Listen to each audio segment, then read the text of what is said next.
Assalamualaikum warahmatullahi wabarakatuh.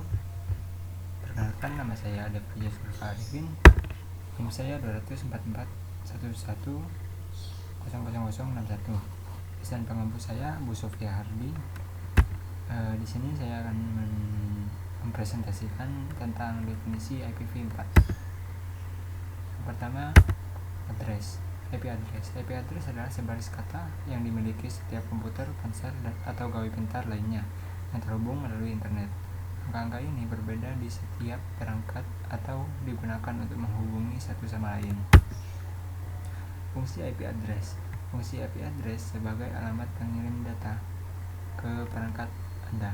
Ketika Anda mengakses sebuah situs, sebenarnya ada proses pengunduhan data yang dikirim dari situs tersebut. Proses tersebut kemungkinan berkat IP address. IPv4 ini ada 5 kelas A, B, C, dan D dan E. Kelas A ini biasa digunakan untuk jaringan dengan skala besar.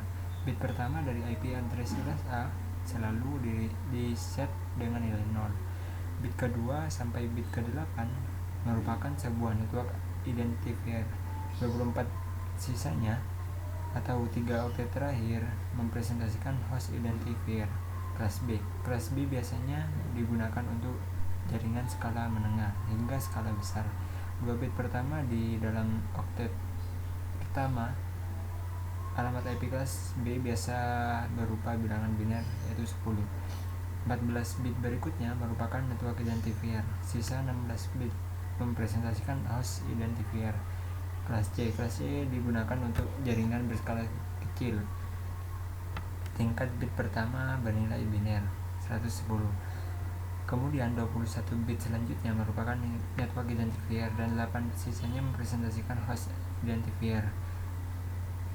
Kelas D merupakan lokasi IP address yang disediakan hanya untuk alamat-alamat IP multicast, dan kelas E merupakan IP alamat yang bersifat eksperimental atau percobaan dan dijalankan untuk digunakan pada masa depan nanti. Pengertian IPv4. IPv4 ini adalah singkatan dari Internet Protocol version 4, merupakan sebuah protokol untuk penggunaan paket penggantian link layer network sebagai Ethernet. IPv4 menawarkan alamat yang banyaknya diperkirakan hingga 4,3 miliar karena IPv4 hanya memiliki 32 bit.